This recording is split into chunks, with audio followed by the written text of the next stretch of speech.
하리라. 만일 너희 중 남자가 다 할례를 받고 우리 같이 되면 우리 딸을 너희에게 주며 너희 딸을 우리가 데려오며 너희와 함께 거주하여 한 민족이 되려니와 너희가 만일 우리 말을 듣지 아니하고 할례를 받지 아니하면 우리는 곧 우리 딸을 데리고 가리라. 아멘. 오늘은 이스라엘의 수치라는 제목으로 하나님의 말씀을 함께 나누겠습니다. 창세기 31장 3절에서 하나님께서 야곱에게 내 조상의 땅, 내 족속에게로 돌아가라라는 명령을 야곱이 받고 출하란하게 됩니다. 야곱이 출하란하여 고향으로 돌아오는 과정에서 몇 가지 장애물을 거쳐왔죠. 첫 번째 장애물이 야곱 자신의 가족이라고 그렇게 말씀을 드렸습니다. 하나님의 명령 앞에 가족을 혼자 가면 쉽게 떠나갈 수 있는데 이제는 20년이 지나면서 대가족이 되었잖아요, 그죠? 가족만 있는 것이 아니라 6년 동안 또 그 라반과 거래를 통해서 엄청난 부를 쌓았습니다.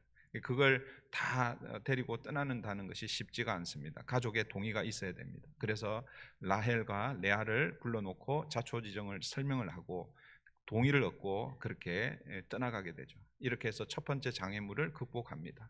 그런데 떠나간 지 3일 만에 누가 알게 됩니까? 외삼촌 라반이 알게 되죠. 그리고 며칠을 추격을 합니까? 7일을 추격합니다. 야곱이 떠난 지 10일 만에 이제 야곱과 라반이 대치하게 됩니다. 그럴 때 하나님께서 꿈에 라반에게 나타나셔서 해하지 말라, 손대지 말라, 그렇게 해서 두 번째 장애물도 극복하고 다시 하나님 약속의 땅으로 돌아가게 됩니다. 세 번째 장애물은 무엇이었습니까? 우리 지난주에 살펴보았던 에서와의 만남이죠. 그런데 그 에서와의 만남이 사실은 뭐예요? 그 에스를 만나기 전에 하나님은 야곱을 어떻게 하셨습니까? 야복 나루에서 야곱을 이스라엘로 만들어 주시고 이제는 뭐예요? 그동안에는 야곱으로 살았지만 이제는 이 야복강을 건너므로 브니엘의 아침을 맞이하며 야곱이 아니라 이스라엘, 하나님께서 이기게 하신 자로 그렇게 살도록 하나님께서 야곱을 변화시켜 주셨습니다. 그리고 뭐예요? 그 이후에 에서를 두려워하는 마음으로 그렇게 만났지만 오히려 뭐예요? 화해하는 그런 모습을 우리가 살펴보았습니다. 이 모든 것이 하나님의 은혜로 모든 장애물을 극복하고 야곱은 마침내 가나안 땅으로 들어가게 됩니다. 그런데 여러분, 그가 처음 정착한 곳은 하나님을 만났던 베델이나 그리고 아버지 고향 브엘세바가 아니라 숫곳과 세겜이었습니다. 학자들은 이 두 곳에서 최소한 10년 이상을 머물렀다라고 그렇게 보고 있습니다. 그렇게 추정하는 이유는 오늘 본문과 연관해서 이 디나의 나이로 그렇게 추정을 합니다.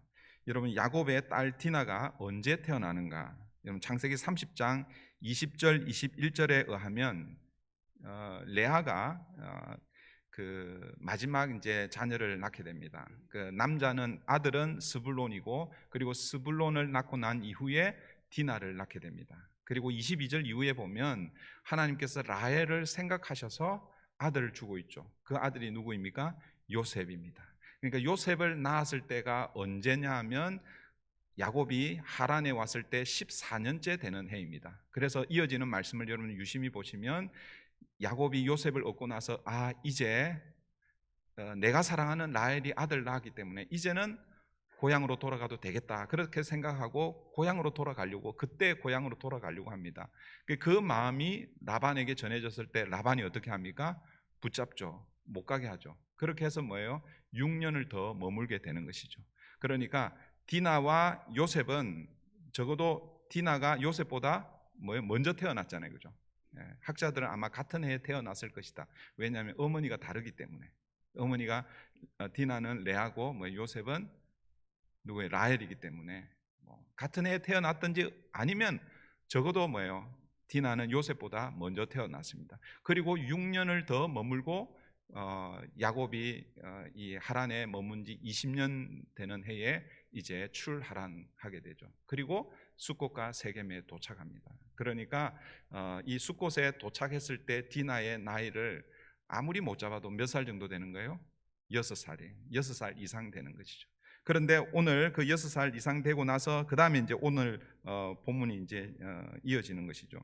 오늘 본문에서 보면 디나가 어려운 일, 우리 성경이 참 이런 거 보면 여러분 이런 거는 좀 감추고 싶잖아요, 그죠? 성경은 좋은 것만 이렇게 탁 이렇게 기록하면 좋겠는데, 오늘 우리 설교의 제목을 제가 수치라고 이렇게 제목을 붙이고 있는데, 수치스러운 것들을 적나라하게 이렇게 기록을 하고 있습니다. 어쨌든 오늘 본문에서 디나가 강간을 당하고, 그리고 그 강간 당한 이후에 강간을 한 사람 이 세겜이 디나와 결혼하겠다라고 그렇게 요청해 오잖아요, 그죠? 그러니까 이때 적어도 디나가 이때 나이가 6살이면 뭐 그 아이를 결혼하기도 힘들잖아요. 그래서 그 당시 적어도 결혼 정년기는 15살부터 결혼을 한다고 그러면 디나는 아마 이때 15살 이상이었을 것이다. 그래서 학자들은 15살에서 17살 뭐 그 정도 이렇게 보고 있는 거예요. 그러니까 뭐요? 야곱이 세겜과 그리고 그 숫곳과 세겜에 온지 여기에 지금 정착해서 사는 기간을 적어도 뭐요? 10년 정도는 되었을 것이다라고 이렇게 보고 있는 거예요. 그러니까 여러분 오늘 이 본문의 사건은 야곱이 숫곳과 숫곳을 거쳐서 세겜에 도착한 바로 직후에 일어난 사건이 아니다라는 것이죠. 적어도 세겜에 도착한 지 10년 이상 지나고 야곱이 그곳에 어느 정도 정착한 후에 일어난 사건이라는 것입니다. 그 사건이 어떤 사건입니까? 여러분 1절 2절 보십시오. 1절 2절입니다. 레아가 야곱에게 낳은 딸 디나가 그 땅 여자를 보러 나갔더니 히위 족속 중 하몰의 아들 그 땅 추장 세겜이, 여기 보면 이제 세겜하고 그 땅의 추장 세겜하고 이름이 똑같습니다. 그 지역이 세겜이고 그 지역을 다스리는 추장이 세겜이다. 이렇게 이해하시면 되고요. 그 아버지가 이제 하몰이에요. 그 땅 추장 세겜이 그를 보고 끌어들여 강간하여 욕되게 하고, 야곱의 딸 디나가 그 땅의 여자, 그 세겜 땅의 여자들을 보러 나갔습니다. 그런데 오늘 이 사건이 일어나게 되는 것이죠. 소위 말해서 그 땅의 주장 세겜에게 그 소위 말하는 성폭행을 당하는 그런 사건입니다. 그런데 여러분 이 성폭행을 한 이 세겜이 보통의 경우에는 그러고 끝나는 것이 보통의 경우는 그런데 오늘 본문은 그렇지 않습니다. 책임을 지려고 하고 있죠. 그래서 그의 아버지에게 제가 이 디나를 사랑합니다. 그 집안에게 가서 결혼할 수 있도록 아버지가 좀 도와주십시오. 아버지를 대동해서 결혼 승낙을 받으러 야곱 집을 찾아가죠. 그 내용이 이제 3절, 4절 그리고 6절입니다. 한번 보시면 그 마음이 깊이 야곱의 딸 디나에게 연연하며 그 소녀를 사랑하여 그의 마음을 말로 위로하고 그의 아버지 하몰에게 청하여 이르되 이 소녀를 내 아내로 얻게 하여 주소서 하였더라. 여러분 강간을 당한 디나가 아마 두려워 떨었을 것입니다. 그죠? 그럴 때에 이 세겜이 말로 위로하고 있는 거예요. 내가 책임지겠다 뭐 이런 식으로 얘기를 했겠죠, 그죠? 그리고 나서 아버지에게 이 여인과 결혼하고 싶습니다. 아버지 도와주세요. 이렇게 얘기하는 거예요. 그렇게 하니까 6절 보십시오. 세겜의 아버지 하몰은 야곱에게 말하러 왔으며, 이렇게 해서 어떻게 보면 두 가문이 이렇게 만나고 있습니다. 그런데 여러분 이 야곱이 이 사건 앞에서 어떻게 반응하는가? 여러분 5절을 한번 보십시오. 5절. 야곱이 그 딸 디나를 그가 들여폈다 함을 들었으나 자기 아들들이 들에서 목축함으로 그들이 돌아오기까지 잠잠하였고, 야곱은 자기 딸 디나가 강간당했다는 소식을 듣고도 어떤 의미에서는 아무 반응을 보이지 않습니다. 아무 액션을 취하지 않습니다. 그 이유를 이렇게 설명하고 있습니다. 아들들이 목축을 하는데 아직 돌아오지 않았기 때문이다라고 그 이유를 그렇게 설명하고 오늘 본문에서는 이제 넘어가죠. 그런데 이제 반면에 아들들의 반응은 어떻습니까? 7절 한번 보십시오. 7절.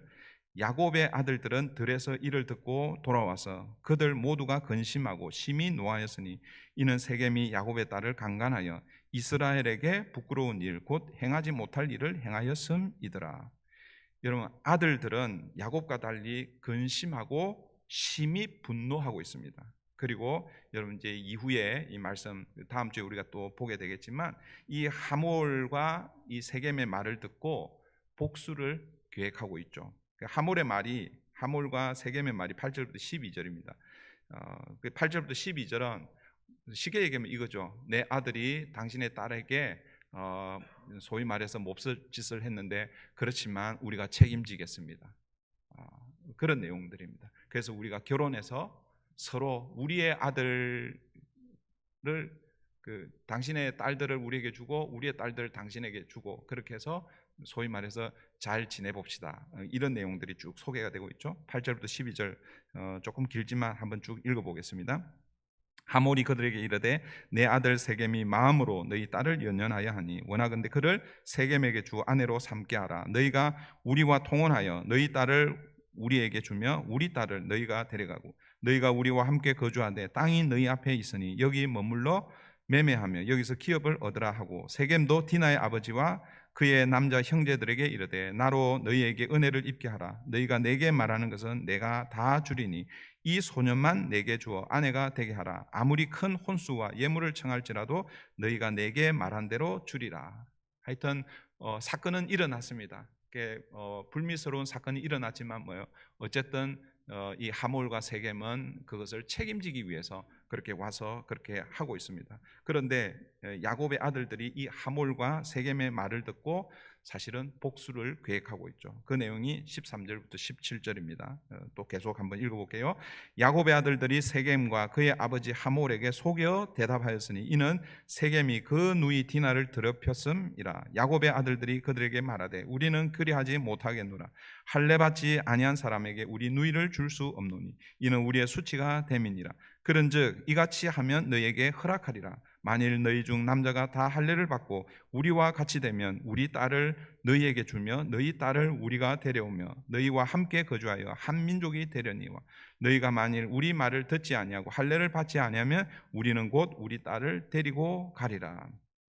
야곱의 아들들은 오늘 이 본문에 보면 그 소겨라고 이렇게 표현하고 있죠. 이 거짓으로 이들의 그 요구를 만약 우리의 요구를 너희들이 들어주면 우리가 결혼을 허락해 주겠다라고 그렇게 말하고 있습니다. 그 요구가 무엇입니까? 야곱의 아들들이 이들에게 요구하는 요구가 무엇입니까? 자신들처럼 할례를 받으면 그러면 뭐예요? 결혼을 시켜주겠다라는 그런 요구죠. 다음 주에 우리가 다시 또 이 할례에 대해서 또 살펴보겠지만 여러분 할례의 조건을 내건 것은 진짜 결혼을 위해서 너희들이 할례를 받으면 우리 딸을 주겠다라고 그런 의미가 아니죠. 그들에게 복수를 하기 위한 수단으로 지금 할례라는 것을 조건을 내걸고 있다라는 것입니다. 여러분 이것이 오늘 본문입니다. 물론 이제 제가 그 본문을 전체를 다 오늘 보려고 했는데 길어질 것 같아가지고 여기까지만 딱 하고 다음 주에 또 나머지 본문을 그렇게 살펴보도록 하겠습니다. 여러분 어쨌든 지금 오늘 디나의 불미스러운 사건이 발생했습니다. 근데 여러분들 한번 생각해 보십시오. 상식적으로 그리고 또 윤리 도덕적으로 볼 때 이 디나의 이 강간 사건에 대한 반응, 아버지와 아들들의 반응이 있죠, 그죠? 누구의 반응이 옳은 반응입니까? 어떻게 반응해야 인간적으로 이렇게 납득이 되겠습니까? 아버지 야곱보다 아들들의 반응이 저와 여러분의 눈에는 옳게 보일 수 있습니다. 그런데 여러분 오늘 본문을 그렇게만 보아서는 안 된다라는 거예요. 왜냐하면 오늘 이 디나의 이 강간 사건에 대해서 그것 자체에 대해서는 아무런 이야기가 없습니다.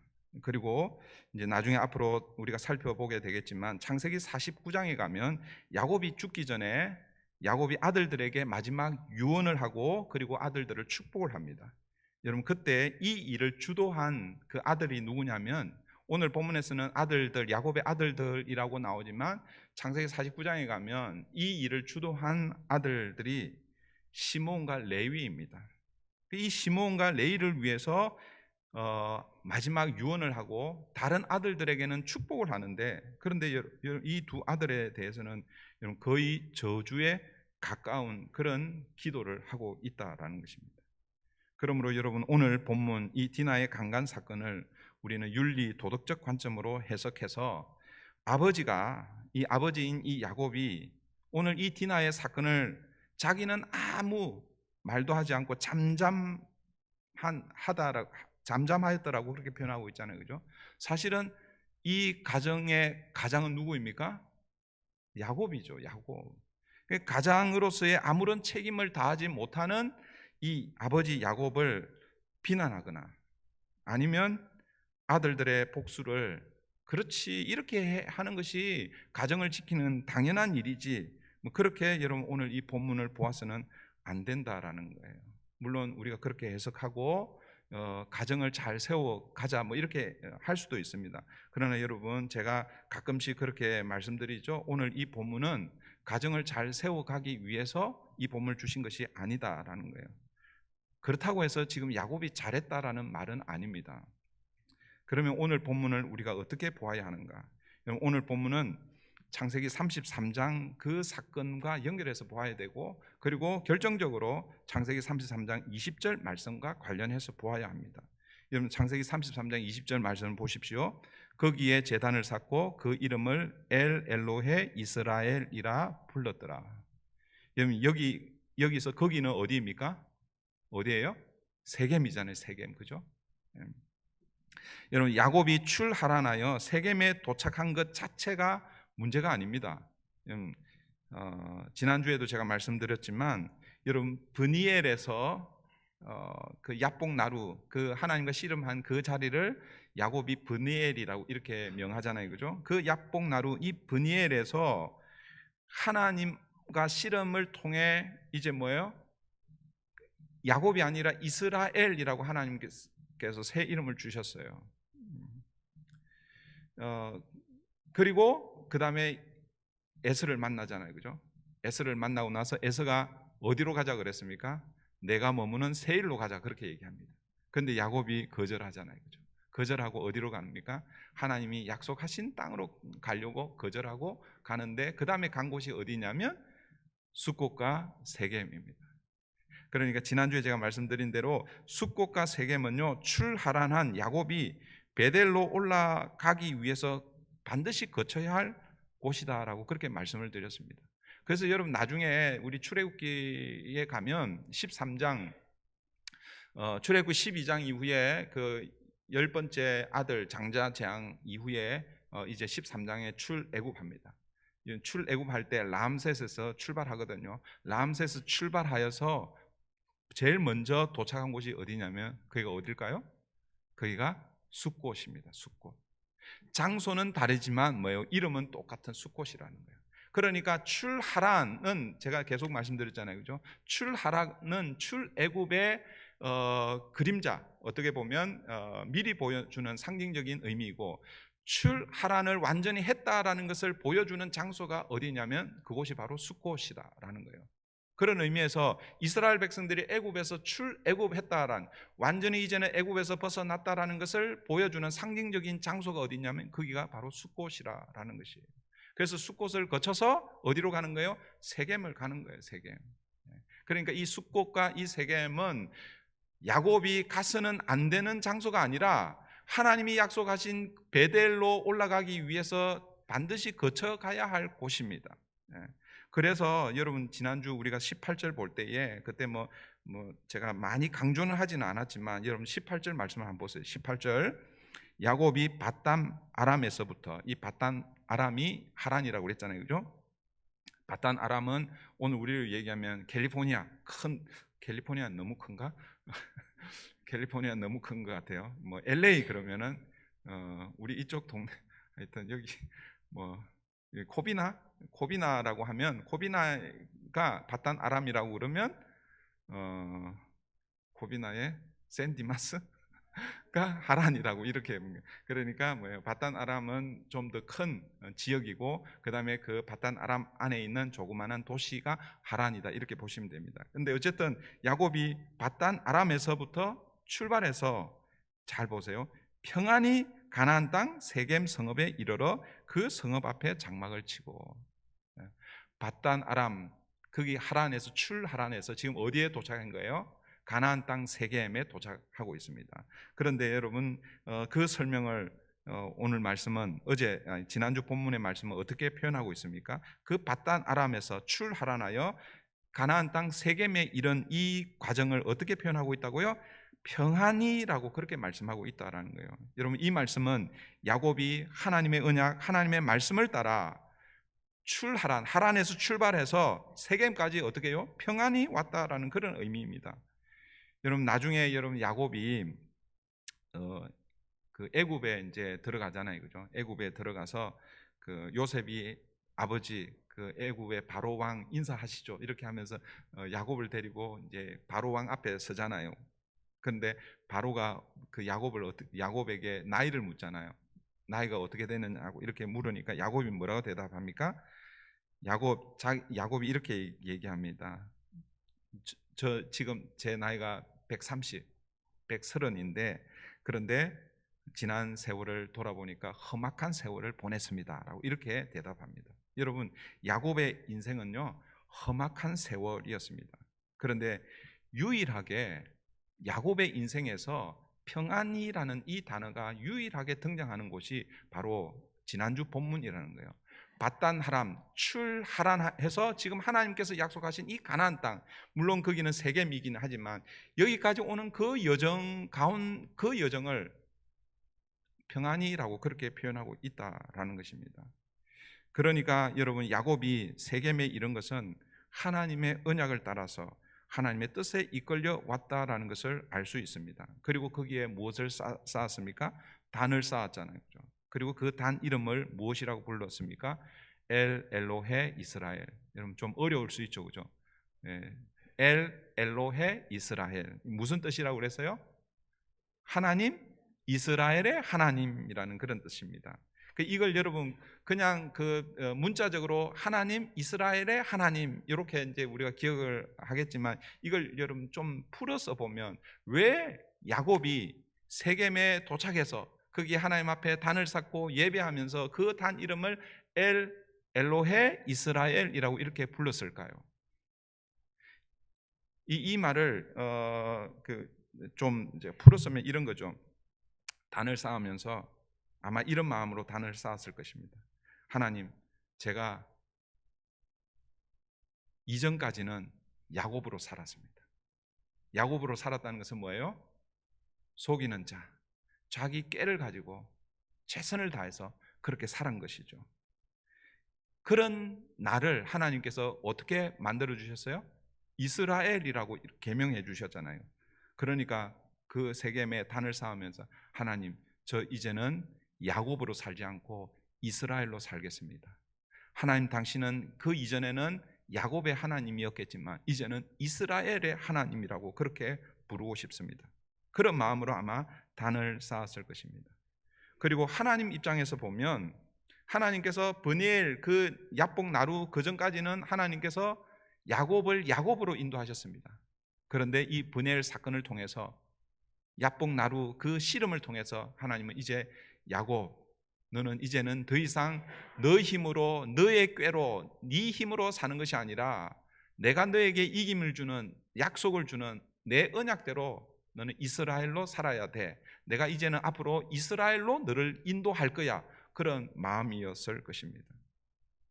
그러므로 여러분, 창세기 34장부터는 야곱이 어떻게 살아야 한다는 것입니까? 이걸 우리에게 적용하면 여러분들이 예수 믿기 전에는 어떻게 살았습니까?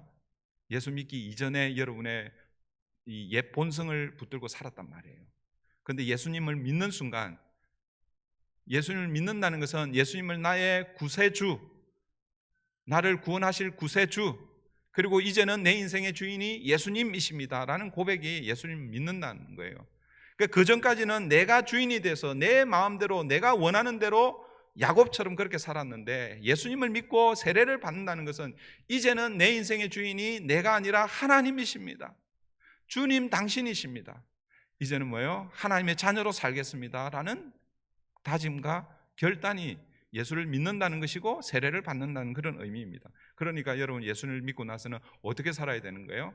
과거의 나로 사는 것이 아니라 뭐예요? 이제는 뭐예요? 새로운 나, 하나님의 백성, 하나님의 자녀로 그렇게 살아야 되는 것이죠. 그러니까 여러분, 이 창세기 33장 이 브니엘 사건은 야곱의 인생에 있어서 결정적인 두 중요한 사건 중에 하나라고 그랬잖아요, 그죠? 20년 전 브엘세바에서 하란으로 가는 그 광야에서 베델에서 하나님을 만났어요. 그동안에는 아브라함의 하나님, 이삭의 하나님, 그 하나님으로만 그렇게 알았는데, 그런데 그 광야 한가운데서 하나님이 찾아오셔서 환상을 보여주십니다. 사닥다리를 보여주시고, 그리고 하나님께서 야곱을 인격적으로 만나주셨죠. 그래서 야곱이 그곳을 뭐라고 불렀어요? 하나님을 만난 그곳을 벳엘, 하나님의 집이라고 그렇게 불렀잖아요. 그게 야곱의 초기 인생의 결정적인 순간이었고, 이제는 야곱의 그 후반의 인생의 결정적인 사건이 바로 이 야복나루, 이 브니엘 이 지역이라는 거죠. 이제는 20년 동안 하나님을 그렇게 만나고 나서도 20년 동안 야곱은 자신의 꾀를 가지고 살았는데 이제는 그렇게 살지 않겠습니다. 그런 다짐이 사실은 엘로헤 이스라엘, 여기에 고스란히 담겨 있다라는 것입니다. 그러니까 여러분 34장부터는 이제는 야곱이 아니라 어떻게 살아야 하는 것입니까? 이스라엘로 살아야 하는 것입니다. 그러니까 이스라엘로 산다는 것은 하나님의 약속을 붙들고 산다는 것이고, 여러분 하나님께서 야곱에게 약속하신 그 약속은 결국 뭐예요? 베델로 올라가게 하겠다라는 것입니다. 그 베델은 숫곳과 세겜을 거쳐 그 세겜에서 하나님, 이제부터는 야곱이 아니라 이스라엘로 살겠습니다라고 단을 쌓았던 그곳에서 이제는 어떻게 해야 되는 거예요? 베델로 올라가야 하는 것이죠. 그런데 지금 야곱이 어디에 머물러 있는 것입니까? 베델로 올라간 것이 아니라 세겜에 계속 머물러 있는 것입니다. 아니, 머물러 있는 것이 아니라 아예 거기에서 뭐 했어요? 땅을 샀다고 그랬잖아요. 그죠? 그 땅을 샀다는 것은 거기에 뭐예요? 이제는 정착하겠다라는 그런 의미입니다. 그래서 여러분, 오늘 본문의 이 디나의 이 강간 사건은 어떻게 보면 이스라엘로 살아가지 못하는 야곱의 인생에 필연적으로 나타나야 하는 사건이라고도 볼 수 있습니다. 여러분, 물론 디나 개인에게는 좀 가혹한 그런 해석일 수는 있겠지만, 만약 디나가 이런 일을 당하지 않았다면 또 다른 어떤 것을 통해서 지금 야곱이 어떤 인생을 살고 있는지를 드러내 보여주셨을 것입니다. 야곱이 이스라엘로 살지 못할 때 하나님께서는 억지로라도 야곱을 이스라엘로, 하나님의 언약 안으로 이끌어 가시는 하나님의 의지, 하나님의 섭리라고 그렇게 이 디나의 사건을 그렇게 볼 수 있다라는 것입니다. 이것을 신약적 개념으로 설명하면, 하나님께서 우리를 하나님의 자녀, 하나님의 백성으로 삼으신 여러분 개인의 그 때가 있을 거 아니에요, 그죠? 그 때가 있을 겁니다. 그때 예수님을 믿고 이제 나는 뭐예요? 옛 사람을 벗어버리고 예수 그리스도로 옷 입고 새 사람으로 살겠습니다, 이렇게 결단했어요, 그죠? 그러면 이제 그렇게 살아야 되잖아요, 그죠? 그렇게 살아요, 못 살아요? 네. 그렇게 잘 못 살잖아요, 그죠? 그러면 그래, 아이고 그냥 하나님 그냥 버려 두시는가? 그렇지 않다라는 거예요. 하나님께서 우리를 하나님의 자녀, 하나님 백성으로 삼으셨다고 하면 그 다음에는 뭐예요? 우리가 곁길로 가더라도 하나님 억지로라도 우리를 뭐예요? 이끌어서 하나님의 언약 백성으로 살아가도록 만들어 가시겠다라는 거예요. 이것을 신학적으로 보면 성도의 견인이라고 부릅니다. 이제 교리 중에서 성도의 견인. 여러분, 우리가 하나님의 백성, 성도를 하나님 백성이라고 그러잖아요, 그죠? 하나님 백성이면 하나님 백성대로 그렇게 살아야 되는데, 그런데 우리 스스로, 우리 힘으로는 그렇게 살 수 없는 거예요. 그래서 하나님이 어떻게 하시는 거예요? 견인해 가시는 거예요. 견인해 가시는 거예요. 여러분, 자동차를 타고 가다가 사고가 났어요. 그런데 토를 뭐라고 그러죠? 토럴 로스라고 그러나? 하여튼 완전히 다 부서지면 그 자동차 가지고 갈 수 없잖아요. 그래서 뭘 보내요? 견인차를 보내잖아요, 그죠? 견인차를 보내서 그 견인차가 그 차를 끌고 가는 거예요. 우리 인생을 하나님께서 그렇게 하시겠다는 거예요. 하나님께서 우리를 예수 그리스도 그 십자가 은혜로 하나님의 백성, 하나님의 자녀로 삼아 주셨습니다. 그러면 그 다음부터는 이제는 성도로, 그리스도인으로 그렇게 하나님의 약속 붙들고 살아가야 되는데, 그런데 여러분, 우리 스스로는 그렇게 살 수 없다라는 것이죠. 물론 우리가 열심히 노력하면서 그 길을 걸어갑니다. 그런데 여러분 아시잖아요. 다 그렇게 해보다가 또 실패하고 넘어지고 그럴 때 하나님께서 뭐예요? 우리를 다시 일으켜 세워주시는 거예요. 하나님이 강권적으로 견인해 가시는 거예요. 이걸 성도의 견인이라고 합니다. 하나님은 하나님 백성을 끝까지 책임져 주시는 것입니다. 그래서 여러분 오늘 본문에서 이 디나의 강간 사건을 여러분 디나의 수치라고 부르지 않고 누구의 수치라고 부르고 있습니까? 우리 성경은 거기 제목을 디나가 부끄러운 일을 당하다라고 이렇게 그 사실 자체를 가지고 그렇게 제목을 붙이고 있지만, 그러나 성경에서는 여러분 이 사건을 누구의 수치라고 부르고 있습니까? 이스라엘에게 부끄러운 일 당했다라고 이렇게 표현하고 있는 거예요. 여러분 7절을 다시 한번 보십시오. 7절. 야곱의 아들들은 들에서 이를 듣고 돌아와서 그들 모두가 근심하고 심히 노하였으니 이는 세겜이 야곱의 딸을 강간하여 이스라엘에게 부끄러운 일 곧 행하지 못할 일을 행하였음이더라. 여러분 이 디나의 이 강간 사건을 누구의 수치라고 부르고 있습니까? 이스라엘의 수치라고 그렇게 부르고 있습니다. 하나님은 이 디나의 사건을 통해서 누구의 수치를 드러내고 계신 것입니까? 야곱의 수치를 드러내고 계신 거예요. 이스라엘의 수치를 드러내고 있다라는 것입니다. 그래서 야곱이 디나가 강간당했다는 소식을 들었을 때 어떤 의미에서는요, 아무 말도 못하고 잠잠하고 있는 것이죠. 왜 잠잠했을까요? 아들들이 옆에 없어서 잠잠했을까요? 아들들이 옆에 없었기 때문에 자기는 노인이고 그리고 지금 그 땅 추장 세겜과 그의 아버지 하몰 그리고 두 사람만 온 것이 아니라 아마 이 부하들을 데리고 아마 그렇게 왔을 거예요. 그래서 그 앞에서 어쩌면 위축이 되어서 아무 말 하지 못하고 잠잠했을 수 있습니다. 그러나 저는 오늘 이 본문을 통해서 그것보다는 이 디나의 이 사건을 통해서 야곱 자신의 수치를 보았기 때문이라는 것이죠. 그래서 오늘 본문의 이 디나의 사건은 단순히 디나 개인의 사건이 아니라 하나님께서 이스라엘로 살지 못하는 야곱을 하나님께서 징계하시고 심판하시는 사건이다라고 그렇게 본다는 것이죠. 그래서 여러분 우리는 이 디나의 이름의 뜻을 유념해야 됩니다. 유심히 보아야 됩니다. 여러분 디나의 이름의 뜻이 뭐냐 하면 공의, 심판이라는 그런 뜻이 있습니다. 결국 하나님은 디나 사건을 통해서 하나님의 공의를 드러내시고 하나님의 심판을 드러내시고 있다라는 것이죠. 그러니까 무슨 얘기냐면 이 디나 사건을 통해서 야곱에게 하나님이 심판을 하신다라는 그런 의미라는 것이죠. 이 심판의 결과는 무엇입니까? 여러분 심판의 결과는 죽음인데 하나님의 백성에게 있어서의 심판의 결과는 죽음이 아니죠. 일탈해 있는 하나님의 뜻을 붙들고 살지 못하는 그를 하나님의 뜻 가운데로 하나님의 언약 안으로 다시 끌어들이고 있죠. 그래서 물론 이제 다음 주에 한 번 더 보고 그 다음에 이제 35장으로 넘어갈 텐데 어쨌든 34장 전체는 디나의 이 사건을 통해서 결국 그 결과가 무엇이냐면 야곱이 어떻게 합니까? 일어나 베델로 가자라는 고백이 이 사건을 통해서 나타나게 된다라는 것입니다. 결국 야곱을 베델로 하나님께서 데려가고 있다라는 것입니다. 여러분 베델이 무엇이라고요? 베델은 하나님의 집이잖아요. 하나님은 야곱을 이스라엘로 만들어서 그리고 그의 아들 이스라엘 12아들을 통해서 이스라엘 12지파를 통해서 뭘 만들고 싶어 하시는 거예요? 하나님의 집을 만들고 싶어 하시는 거예요. 여러분 베델 그 장소에 가서 하나님께서 거기에 성전을 짓고 그런 의미가 아닙니다. 이 베델이라는 것은 또 상징적인 의미죠. 그러니까 하나님께서 야곱을 베델로 데려가신다는 것은 그 베델이 가지고 있는 의미는 하나님의 집인데 하나님의 집을 누구를 통해서 이루시겠다는 것입니까? 야곱을 통해서 야곱의 12아들을 통해서 하나님의 집, 하나님의 백성, 그게 신약으로 넘어오면 뭐예요?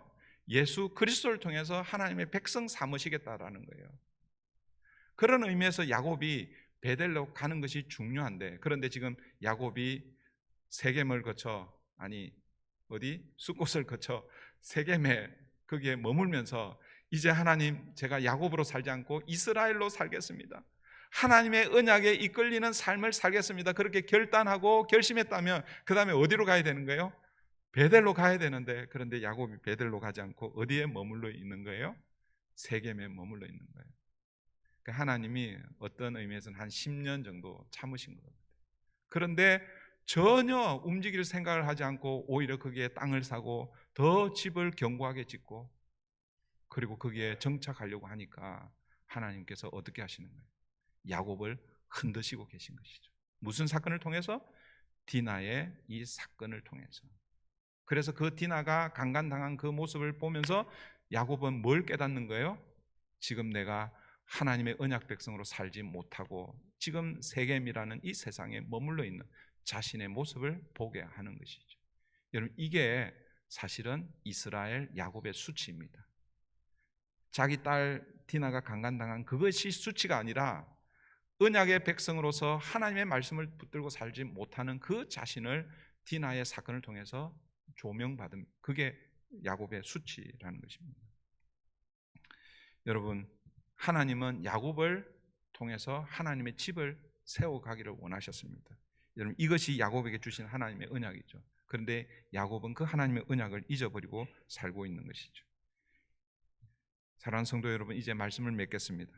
여러분, 오늘 본문 이 디나의 사건은 예수 그리스도의 십자가를 상징적으로 보여준다라고 할 수 있습니다. 예수님의 십자가 사건은 어떤 사건입니까?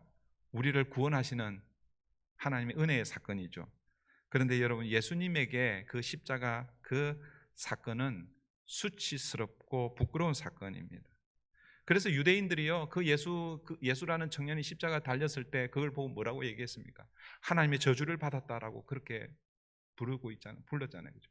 그리고 고린도전서 1장에서 보면 유대인들은 이 십자가의 도를 부끄러운 일, 수치스럽게 여기고, 헬라인들은 지혜자라고 여겨지는 헬라인들은 아니 무슨 나무에 달려 심판을 받아 죽은 그 청년을 믿는 것이 어떻게 구원을 받는 길이냐라고 하면서 어리석다라고 그렇게 표현을 하고 있습니다. 그런데 여러분, 구원을 얻는 우리에게는 이 십자가가 뭐라고 여겨지는 거예요? 하나님의 능력으로 여겨지는 것입니다. 예수님의 십자가 이 사건은 분명 수치스럽고 부끄러운 사건이었습니다. 그런데 여러분, 그 예수님의 그 십자가 사건이 예수님의 수치를 드러내는 것이 아니라 누구의 수치를 드러내는 것입니까? 우리 인간의 수치를 드러내는 것이죠. 그러니까 다시, 여러분, 오늘 본문의 이 디나 사건이 디나가 수치를 당한 것이 맞죠, 그죠? 그 아들들도 그것 때문에 분노하고 그것 때문에 복수를 결심하는 거예요. 그런데 여러분, 야곱은 그 디나의 그 수치스러운 그 사건을 통해서 디나의 수치로 보는 것이 아니라 누구의 수치를 보는 거예요? 자기의 수치로 보는 거예요. 이스라엘 자식의 수치를 보는 거예요. 다시 이걸 오늘 우리에게 신약적으로 적용을 하면 예수님 십자가에 수치스럽게 달려 돌아가셨습니다. 그런데 그 예수의 십자가 그 사건을 바라보면서 뭐요? 쯔쯔, 아이고 안 됐네, 그렇게 바라보면 예수님의 그 십자가 사건은 우리에게 아무 의미가 없습니다. 그 예수 그리스도의 그 십자가 사건을 통해서 누구의 사건으로 볼 수 있어야 되는 거예요? 나의 사건으로 볼 수 있어야 되는 거죠. 예수님께서 십자가에 달리신 것, 그것은 오늘 저와 여러분의 수치를 가지고 달리셨다라는 것입니다. 디나의 수치를 통해서 야곱이 자신의 수치를 보게 된 것처럼, 그래서 야곱이 아무 말 하지 못하잖아요. 유구무원 잠잠하였더라. 오늘도 저와 여러분이 예수님의 십자가 바라볼 때마다 우리가 그 십자가 앞에서 예수님의 수치를 보는 것이 아니라 뭐예요? 내가 받아야 할 수치, 내가 받아야 할 모욕과 조롱, 내 죄가 저기에 달려야 되는데 나를 대신해서 누가 거기에 계신 거예요? 예수님께서 계신 것이죠. 그래서 오늘도 우리는 십자가를 바라볼 때마다, 제가 늘 말씀드리잖아요. 십자가는 이중적인 의미가 있다. 이중적인 의미. 우리 입장에서 보면 내가 수치를 당하고 모욕을 당하고 내 죄 때문에 내가 그 십자가에 달려 죽어야 되는데, 심판을 받아야 되는데, 하나님의 공의가 실현되어야 되는데, 그런데 뭐예요? 예수님이 대신 받아주심으로 우리에게는 뭐예요? 하나님의 은혜가 덧입혀진 것이죠. 하나님의 구원이 우리에게 온 것이죠. 그래서 십자가는 이중적인 의미가 있습니다. 예수님 자신에게는 수치와 부끄러움과 하나님의 공의가 거기에 퍼부어졌지만, 그러나 우리에게는 그 예수님께서 십자가에서 수치를 당하시고 죽으셨기에 우리에게는 하나님의 은혜, 받을 자격이 없는 우리에게 구원의 은혜를 우리에게 주셨다라는 것입니다. 그래서 오늘도 십자가를 붙듭니다. 이런 고백이 우리의 믿음의 여정 가운데서 날마다 나타나야 됩니다. 여러분, 오늘도 이 예배의 자리에 어떤 마음으로 오셨습니까? 한 주간 내가 예배 안 드리면 뭔가 찝찝하게 뭔가 못한 것 같아가지고 예배라도 드려야지, 그런 마음으로 혹시 오셨습니까? 여러분, 그거는 미신이에요. 미신. 기독교라는 미신을 우리는 믿고 있는 것이죠. 오늘 우리가 이 예배 드리는 것은 내가 내 죄로 인해서 내가 수치를 당하고 내가 무시를 당하고 내가 조롱을 받아야 되는데, 그런데 나의 모든 수치와 조롱을 주님께서 십자가에서 다 감당하신 그 하나님의 은혜, 그 주님의 그 은혜를 이 예배를 통해서 다시 확인하고, 그래서 오늘도 믿음의 여정을 내 힘, 야곱으로 사는 것이 아니라 이스라엘, 이김을 주신 그 주님 붙들고 십자가 붙들고 살겠습니다, 다짐하고 결단하는 시간이 저는 예배라고 믿습니다. 또 여러분 각자 또 한 주간 삶이 이제 또 오늘 이후에 또 펼쳐질 텐데, 여러분의 각자의 삶의 자리에서 주님 붙들고 십자가 의지하고 주님과 동행하는 저와 여러분 되기를 바랍니다. 기도하겠습니다. 좋으신 하나님,